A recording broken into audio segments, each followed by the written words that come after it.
చదివింది ఇంజనీరింగ్ అండి 2008 నుంచి 2012 వరకు. అప్పుడున్న పరిస్థితుల్లో నేను హైదరాబాద్లో చదువుకున్నాను. అప్పుడు నాకు ఉన్న ఒకటి ఏమైందంటే ఏదో ఒక ఉద్యోగం సాధించాలి.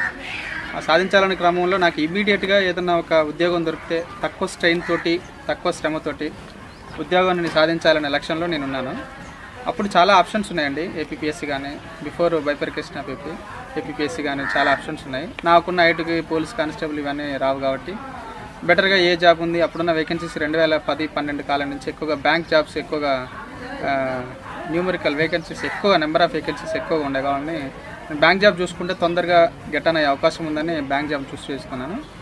2012 తర్వాత నేను ముందుగా నా ప్రిపరేషన్ స్టార్ట్ చేసింది ఏంటంటే ముందు ఒక 6 నెలల వరకు జనరల్గా I just want to get some money to survive my self అని చెప్పి ఒక చిన్న జాబ్ చేశానండి. ఒక 6 నెలలు ఒక కాలేజీలో ట్యూటర్గా.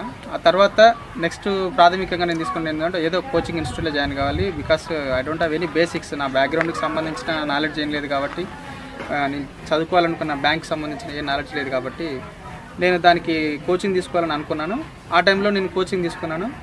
ముఖ్యంగా చాలామంది నాకు ఫ్యామిలీ మెంబర్స్ చాలామంది సపోర్ట్ చేశారు. కోచింగ్ ఇన్స్టిట్యూట్లో ఫీజు కట్టలేని దశలో కూడా నేను చాలామంది సహకారం తీసుకొని ఆ కోచింగ్ ఇన్స్టిట్యూట్లో జాయిన్ కావడం జరిగింది. ఒక బీఎస్సీ అకాడమీ అని హైదరాబాద్లో హిమాయత్నగర్లో ఉండేది. దానిలో జాయిన్ అయినా ఒక 3 షార్ట్ టర్మ్ కోచింగ్ తీసుకున్నాను. ఆ తర్వాత రెగ్యులర్గా నా బేసిక్స్ డెవలప్ చేసుకుంటూ అదేవిధంగా ఎగ్జామ్స్కి ప్రిపేర్ అయ్యే విధానాన్ని ఇంట్లోనే ప్రిపేర్ అవుతూ మా ముందున్న అన్నయ్యలు కూడా చాలా సహకారం ఏ విధంగా ప్రిపేర్ అయితే బెటర్గా సక్సెస్ వచ్చే అవకాశం తీసుకుంటూ ఆ తర్వాత కోచింగ్ని నేను అట్లనే కంటిన్యూ చేస్తూ ఫస్ట్ అటెంప్ట్ ఇచ్చాను. ఆ అటెంప్ట్లో నేను సక్సెస్ కాలేకపోయినాను. ఇంటర్వ్యూ వచ్చింది కానీ మార్జిన్లో టోటల్గా నేను సెక్యూర్ చేయలేకపోయినాను. ఇంటర్వ్యూని ఫేస్ చేసినా కానీ నాకు అది ఒక first attempt it's not a failure అని చెప్పి ఒక ఫెయిల్యూర్ కాదు, ఒక ఖచ్చితంగా నా సక్సెస్కి ఒక బేస్ అని చెప్పి నేను ఆ ఇంటర్వ్యూని బాగానే అటెండ్ చేసినా కానీ నెక్స్ట్ టైం నా కాన్ఫిడెన్స్ని డెవలప్ చేసుకొని ఇంకా మళ్ళీ కోచింగ్ నెక్స్ట్ నోటిఫికేషన్ వచ్చే వరకు వెయిట్ చేసి నెక్స్ట్ ఎగ్జామ్స్ నేను ఇంకా బెటర్గా అది అటెంప్ట్ చేయాలని ప్రయత్నంలో చేశాను. దీంట్లో నేను సక్సెస్ సాధించిందంటే ముఖ్యంగా అంటే ఎక్కువగా రిపీటెడ్ రివిజన్ అని నా యొక్క సబ్జెక్ట్ని రిపీటెడ్గా రివిజన్ చేయాలని నేను అనుకుంటున్నానండి. అంటే చాలా ఎంతోమంది ఇంజనీరింగ్ విద్యార్థులు మన ఈ బ్యాంకింగ్ రంగం వైపు వస్తున్నారు కదా, వాళ్ళకు కోచింగ్ అవసరమా? సొంతంగా చదువుకుంటే కూడా ఈ కోచింగ్ అనేది నేను అత్యవసరం అని చెప్పను, కానీ ఒక ముందుకెళ్ళడానికి మాత్రం ఒక బేస్ అని చెప్పొచ్చు. తొందరగా నువ్వు రీచ్ కావాలనుకున్న దశలో మాత్రం కోచింగ్ని ఒక ఆప్షన్గా పెట్టుకోండి. కోచింగ్ అనేది లేకపోయినా కానీ సక్సెస్ సాధించవచ్చు. చాలామంది ఉన్నారు ఎగ్జాంపుల్స్. కాకపోతే నేను కోచింగ్ అనేది బెటర్గా ఎవరికైతే ఏమాత్రం బ్యాక్గ్రౌండ్ లేని ఒక సబ్జెక్ట్ నేర్చుకున్నప్పుడు ఏమాత్రం ఇంతకుముందు ఒక గోల్ పెట్టుకొని ఒక అంశాన్ని నేర్చుకున్నప్పుడు మాత్రం కోచింగ్ ఫస్ట్ తీసుకొని దాంట్లో రంగంలో దిగితే నువ్వు ఇంకా మిగతా ఆస్పిరెంట్స్తో పోల్చుకుంటే ముందుకు వెళ్ళడానికి తొందరగా ఉంటుందని. శ్రీకాంత్ గారు, ఇప్పుడు ఈ డువర్డై ఛానల్ లాంటివి ఈ ఉద్యోగం సాధించడంలో ఎలాంటి కీలక పాత్ర పోషిస్తాయి? ఎలా మంది గ్రామీణ నేపథ్యం ఉన్న వాళ్ళకి అందరికీ ఏంటంటే కోచింగ్ ఇన్స్టిట్యూట్లోకి వెళ్ళాలి, జాయిన్ కావాలి, అక్కడున్న సిచ్యువేషనల్ కానీ లేకపోతే అక్కడున్న పరిస్థితులకు తగ్గట్టుగా మార్నింగ్ అటెండ్ కావాలి, ఈవినింగ్ వెళ్ళండి, రూమ్ తీసుకోవడం, ఇవన్నీ చాలా బర్డెన్తో కూర్చుకున్న విషయాలు. నా ఉద్దేశం ప్రకారం ఏంటంటే కోచింగ్ అనేది నాట్ మ్యాండేటరీ. అలా అని చెప్పి ఈ కోచింగ్ తీసుకోకపోవడం కూడా రాదని కాదు, కానీ ఈ సోషల్ ప్లాట్ఫామ్ వల్ల యూట్యూబ్ కానీ ఇంకేదన్నా కానీ ఈ సోషల్ ప్లాట్ఫామ్ అనేది చాలా బెటర్గా చాలామంది ఆన్లైన్లో ఫ్రీ క్లాసెస్ చెప్తున్నారు. దీనివల్ల మీరు ఇంట్లో కూర్చొని నేర్చుకోవచ్చు. రెండోది డిఫరెంట్ సబ్జెక్ట్ నాలెడ్జ్ ఎక్స్పర్ట్స్ నుండి మీరు మీట్ కావచ్చు. అదే ఒక కోచింగ్ ఇన్స్టిట్యూట్లో జాయిన్ అయితే ఉండే ఒక ప్లస్ పాయింట్స్ ఏంటంటే ఒకసారి చెప్తాడు, బట్ నీకు నెంబర్ ఆఫ్ లెసన్స్ కానీ లేకపోతే నెంబర్ ఆఫ్ టీచర్స్ కానీ మీట్ అయ్యే అవకాశం సోషల్ ప్లాట్ఫామ్లో చాలా మందితో ఉంటుందండి. ఖచ్చితంగా కోచింగ్ అనేది యూట్యూబ్ ద్వారా ఇలాంటి ఛానల్స్ ద్వారా సబ్స్క్రైబ్ అయిన వాళ్ళకి నా యొక్క అభిప్రాయం ఏంటంటే ఖచ్చితంగా మీరు సక్సెస్ని కొంతవరకు ఎంచుకున్నట్టే ఇలాంటి ఛానల్స్ ప్లాట్ఫామ్. శ్రీకాంత్ గారు, మీరు 2015 bank of Baroda profession officer కదా, ఆ ప్రిపరేషన్కి ఎలాంటి బుక్స్ అవసరం? బ్యాంక్స్ ప్రిపరేషన్ బుక్స్ అంటే చాలా ఉన్నాయండి మార్కెట్లో. ముఖ్యంగా చూసుకుంటే అర్థమెటిక్ సంబంధించి ఆర్ఎస్వైఎల్ బేస్ మెటీరియల్ అని చెప్పొచ్చు. ఆర్ఎస్వైఎల్ తర్వాత ఇంగ్లీష్ అని అనుకుంటే ఇంగ్లీష్ కూడా ఆర్ఎస్వైఎల్ చాలా వేరియంట్స్ ఉన్నాయి. కానీ మీకు ఓన్గా సంబంధించింది అంటే రెగ్యులర్గా ఒక 2 న్యూస్ పేపర్ చూస్ చేసుకోండి. ఇంగ్లీష్లో మీకు సంబంధించిన ఇండియన్ ఎక్స్ప్రెస్ కానీ లేకపోతే హిందూ కానీ ఇంకేదైనా times of India. Indian express best choice అని చెప్పొచ్చు ఇంగ్లీష్ పరంగా. ఎందుకంటే చాలామంది బ్యాంకులలో రావాలనుకుంటే ఎందుకంటే ఎగ్జామ్ మొత్తం ఇంగ్లీష్లో ఉంటుంది కాబట్టి, ఆన్లైన్ కాబట్టి ఇంగ్లీష్ పేపర్స్ కంపల్సరీగా చదవాలి. ముఖ్యంగా ఇండియన్ ఎక్స్ప్రెస్ కానీ హిందూ కానీ రెగ్యులర్గా దీని నుంచి వచ్చే కరెంట్ అఫైర్స్ మీరు నోట్ డౌన్ చేసుకోవాలి. రెండోది కంప్యూటర్కి సంబంధించిన బుక్స్ అంటే చాలా ఉన్నాయి. దాదాపు 99%, 98-99% ఆల్ బుక్స్లో సేమ్ సబ్జెక్ట్ ఉంటుంది. కాబట్టి ఏ బుక్ తీసుకున్నా సరిపోతుంది కంప్యూటర్ నాలెడ్జ్ సంబంధించి. మిగతా మ్యాథ్స్, ఇంగ్లీషు, కంప్యూటర్ తర్వాత మార్కెటింగ్ సంబంధించిన బుక్స్ కూడా ఉన్నాయి. ఒక మ్యాథ్స్ అనేది ఇంపార్టెంట్, ఎందుకంటే మ్యాథ్స్, ఆర్థమెటిక్, ఆర్ఎస్ఐ బేసికల్గా 100 మార్క్స్ దాని నుంచి ఉన్నాయి. కాబట్టి అవుట్ ఆఫ్ 200 PO ఎగ్జామ్స్కి 100 మార్క్స్ దాని నుంచి కాబట్టి ఆర్ఎస్ఐ ఓవరాల్ తీసుకోండి. ఇంగ్లీష్ తర్వాత కంప్యూటర్, ఈ 3 చదివితే మేజర్గా వస్తుంది. జనరల్గా వచ్చేసి జనరల్ సైన్స్ అనేది ఎక్కువ అడగనండి, జనరల్ నాలెడ్జ్ సంబంధించి ఎక్కువ అడగడు. అడిగినా కానీ అవుట్ ఆఫ్ 40 క్వశ్చన్స్ ఒక 4 to 5 క్వశ్చన్స్ అడుగుతారు. ఆ క్వశ్చన్స్ని మీరు జనరల్గా మీకున్న 1 to 10 సిలబస్లో ఉన్న క్వశ్చన్స్ని బేస్ చేసుకొని అడుగుతాడు. అది కొంతవరకు మీకు నాలెడ్జ్ లేకపోయినా దాని గురించి అంత యాంగ్జైటీగా ఫీల్ అయ్యి అంత ఎక్కువగా వరి కావాల్సిన అవసరం లేదు. ఎందుకంటే దాని మీద ఎక్కువ టైం కేటాయించి మనం స్కోర్ చేయాల్సిన సబ్జెక్ట్ని వదిలేసి దాని మీద ఎక్కువ టైం 4 మార్కుల కోసం కష్టపడడం అవసరం లేదండి. నా ఉద్దేశం ప్రకారం ఆర్ఎస్ అగర్వాల్ కంప్యూటర్ నాలెడ్జ్ సంబంధించిన మార్కెట్లో. ఇంగ్లీష్ గురించి చెప్పారు కదా, ఇంగ్లీషు ఏ బుక్ని ప్రామాణికంగా తీసుకుంటే బాగుంటుంది?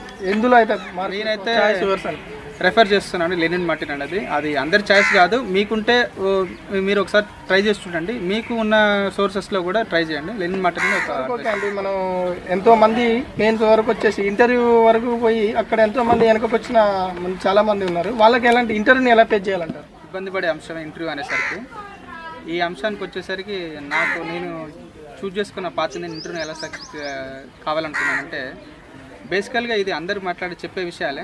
నేను కూడా ఏంటంటే ఇంటర్వ్యూ అంటే నాకు భయమే, కానీ నేను పాలైన విధానం ఏంటంటే రెగ్యులర్గా ఒక 10 minutes ఏంటంటే ఈ ఇన్ఫీరియారిటీ కాంప్లెక్స్ ఇంటర్వ్యూ బోర్డుని ఫేస్ చేసేటప్పుడు ఇలా ఉంటుందంటే, కాబట్టి మీకు నచ్చిన విధంగా మీరు మాట్లాడేది ఓన్గా ప్రిపేర్ చేసుకొని దాన్ని ఒక రిప్రజెంటేషన్ లాగా మీకు అర్థం కానీ ఒక ఫ్రెండ్స్ దగ్గర ఒక వీడియో లాగా షూట్ చేసుకొని ఎంతవరకు మీరు కాన్ఫిడెంట్గా మీ యొక్క ఫేషియల్ ఎక్స్ప్రెషన్స్ మీరు చెప్పేది కానీ మీరు ఒకసారి మీ ఓన్గా ప్రిపేర్ అయితే దాని ద్వారా కొంచెం రిజల్ట్ వచ్చే అవకాశం ఉంది. ఎవరైనా ఇన్ఫీరియారిటీ కాంప్లెక్స్ ఎక్కువ ఉన్న వాళ్ళకి నా సలహా ఇది. జనరల్గా ఇంటర్వ్యూ వచ్చే క్వశ్చన్స్ జనరల్ క్వశ్చన్స్ ఉంటాయండి. క్వశ్చన్స్ అనేది డజంట్ మ్యాటర్, అది ఏ క్వశ్చన్స్ వచ్చినా మీరు అటెండ్ చేయగలుగుతారు. వస్తే వచ్చిందని చెప్పండి, టు బీ హానెస్ట్, లేకపోతే నాకు తెలియదు అన్నట్టుగా ఒప్పుకోండి. ఇంటర్వ్యూ వాళ్ళు ఖచ్చితంగా మీరు వాళ్ళకి ఏం తెలియదు, ఏది చెప్పినా వాళ్ళు అనుకుంటారనేది అది పొరపాటు అవుతుందండి. ఖచ్చితంగా మీరు వచ్చిందని చెప్పండి, తెలిసిందని చెప్పి, తెలియకపోతే తెలియదండి, నాకు ఆ నాలెడ్జ్ని అక్వైర్ చేయాలని చెప్పుకోండి. కానీ ముఖ్యంగా ఇంటర్వ్యూకి సంబంధించి ఏంటంటే ఇన్ఫీరియారిటీ కాంప్లెక్స్ ఉన్న వాళ్ళకి ఏంటంటే బెటర్గా మీరు మీరు ఈ సక్సెస్ ప్రయాణంలో ఆర్థికంగా చాలా సఫర్ అయినట్టు ఫైనాన్షియల్ బర్డెన్ ఉందండి. ఖచ్చితంగా ఒకనొక దశలో అసలుకి weather I will get my success in very soon, because I need ఖచ్చితంగా నాకు సక్సెస్ కావాల్సిన టైం అది. ఆ టైంలో నేను ఏం సాయం ఎవరిని అడగాలన్నా కానీ కొంత ఇది అనేది ఉంది. ఆ స్ట్రగుల్ అనేది అందరి ఆస్పిరెంట్లో ఉంటుందని నేను అనుకుంటున్నా. కానీ ఒకటంటే ఫైనాన్షియల్గా ఇబ్బంది ఉంటుంది. ఫైనాన్షియల్గా ఇబ్బంది ఉంటుందని చెప్పి మీ సక్సెస్ని ఎక్కడ ఆపకండి. దానికన్నా ముందేమైనా సోర్స్ ఏమైనా క్రియేట్ చేసుకోండి అని అసలు. సోర్స్ ఏమైనా క్రియేట్ చేసుకోవాలంటే ప్రతిసారి కొంచెం మన డిస్టర్బ్డ్గా ఉండకుండా ఏమన్నా లిక్విడ్ కానీ ఏదైనా క్యాష్ కానీ ఇంకేదైనా ఫైనాన్షియల్ కానీ ముందే ఒక 6 monthsకు ప్రిపరేషన్ సంబంధించిన అమౌంట్ రెడీ చేసి పెట్టుకొని ఆ తర్వాత ప్రిపరేషన్ తీస్తాను. మీరు ఈ బ్యాంకు PO కోసమే మీరు ఫస్ట్ నుంచి ఆలోచించారా? ఇంకా ఫర్దర్గా వేరే ఉద్యోగాల కోసం ఏమైనా ట్రై చేశారా? నేను మొదటి నుంచి ఒక ఉద్యోగం అంటూ అనేది ఏం లేదు. నాకు ఒకసారి నా డిగ్రీ చేతికి వచ్చిన తర్వాత ఒకటే అనుకున్నాను, నాకున్న కుటుంబ నేపథ్యానికి, నాకున్న ఎమర్జెన్సీ నీడ్స్కి ఏదో ఒక ఉద్యోగం కావాలనుకున్నాను. అందులో భాగంగా అప్పుడున్న సమయంలో వేకెన్సీస్ ఎక్కువ బ్యాంకులో ఉన్నాయి కాబట్టి బ్యాంక్ అనేది తొందరగా గెట్ అనేది. ఇక్కడ వచ్చేసి మీరు అడిగిన క్వశ్చన్ ప్రకారం ఆ టైంలో నేను వేరే ఏదైనా హై లెవెల్ గోల్ పెట్టుకున్నా కానీ నేను కొంత ఎఫర్ట్స్ పెడితే వచ్చి ఉండేదేమో, అది వేరే విషయం. కానీ నాకు అంత టైం అనేది లేదు కాబట్టి నేను ఎక్కువ చూజ్ చేసుకోండి. ఎవరికైనా అది పెద్ద ఉద్యోగం కొట్టాలని ఉంటుంది కదా. కేంద్ర ప్రభుత్వ ఉద్యోగాలకా రాష్ట్ర ప్రభుత్వ ఉద్యోగాలకా ఏది ప్రిపేర్ చేస్తే బాగుంటుంది అంటారు? కేంద్ర ప్రభుత్వ ఉద్యోగమా రాష్ట్ర ప్రభుత్వ ఉద్యోగం అని అనుకుంటే జనరల్గా ఒక కామన్ సిలబస్ ఉందండి. దాదాపు ఈ 2 జాబ్స్కి ఒక 2-3 సబ్జెక్టులను తీసేస్తే మిగతా అంతా కామన్ సిలబస్ ఉందండి. అది రీజనింగ్ కానీ, ఇంగ్లీష్ కానీ, ఆర్థమెటిక్, ఇంకేదైనా కానీ, జనరల్ నాలెడ్జ్ కానీ కామన్ సిలబస్ ఉందండి. 2-3 ఇండియన్ హిస్టరీ లేకపోతే ఇండియన్ పాలిటీ ఇలాంటి సబ్జెక్టులు. కొత్తగా ఇప్పుడు ఆస్పిరెంట్స్గా వచ్చే వాళ్ళకు మీరు ఇచ్చే సలహా ఏంటి? ఇప్పుడు హెవీ కాంపిటీషన్ ఉందండి. అందరూ దాదాపుగా ఒక లాస్ట్ 5 years నుంచి చాలామంది కాంపిటేటివ్ ఫీల్డ్ ఉన్నారు కాబట్టి వాళ్ళకి ఇచ్చే నా సలహా ఒకటండి, మీరు సక్సెస్ వెంటనే వచ్చేస్తుంది అన్న కోణంలోనే వెంటనే మీరు రంగంలో దిగి ఒకవేళ రాకపోతే నిరుచోపాల్సిన అవసరం లేదు. కంటిన్యూస్గా మీరు మీ ప్రిపరేషన్ కొనయాలి, కంటిన్యూస్గా నాలెడ్జ్ని ఎక్వైర్ చేయండి. ఖచ్చితంగా సక్సెస్ అనేది వస్తుంది. దానికి సంబంధించి మార్కెట్లో చాలా మెటీరియల్స్ ఉన్నాయి. ఇలాంటి సోషల్ ప్లాట్ఫామ్స్ని యూజ్ చేసుకోండి. ఈ సబ్జెక్ట్ని మీరు ఒకసారి అర్థం చేసుకోవడానికి ఒక సార్ చెప్పింది అర్థం కాకపోయినా ఇలాంటి సోషల్ ప్లాట్ఫామ్ అర్థం చేసుకొని ఖచ్చితంగా రెగ్యులర్గా మీరు దాని మీద ఫోకస్ చేస్తే ఖచ్చితంగా మీకు విజయం వస్తుందండి. దాని మీద మీరు నిరుత్సాహపడి ఒక అటెంప్ట్ ఫెయిల్ అయిందని ఇంకో అటెంప్ట్లో నాకు వస్తా రాదని, కానీ నా యొక్క ఇదేంటంటే ఎర్లీగా స్టార్ట్ చేయండి. మీరు ఏ ప్రిపరేషన్ స్టార్ట్ చేసినా ఎక్కువ స్ట్రెయిన్ కాకుండా ఇలాంటి వస్తుందా రాదా సక్సెస్ అనేది డైలమాలు పడిపోకుండా తొందరగా స్టార్ట్ చేయండి. ఈ రోజు చేయాలనుకుంటే ఖచ్చితంగా ఈ రోజు వెంటనే మీరు రంగంలో దిగి మీరు ఖచ్చితంగా దాని మీద ఫుల్ కాన్ఫిడెన్స్ తోటి ప్రిపరేషన్ ముందుకెళ్ళాలండి. సక్సెస్ అనేది ఖచ్చితంగా వస్తుంది. సార్ చెప్పేది ఏంటంటే ఎవరైనా ఆస్పిరెంట్స్ ఫస్ట్ అటెంప్ట్లోనే మన ఉద్యోగం రానప్పుడు కృంగిపోవాల్సిన అవసరం లేదు. ప్రయత్నం చేస్తూనే ఉండాలి. ఏదో ఒక రోజు మనం సక్సెస్ అవుతాము అని అతని మాటల్లో మనకు క్లియర్గా అర్థమవుతున్నది. ఛానల్ని కొత్తగా చూస్తున్నవారు సబ్స్క్రైబ్ చేసుకోండి. నా పేరు మేడవ నరసింహ. మీ డూ ఛానల్ వీక్షకులకు థ్యాంక్ యూ.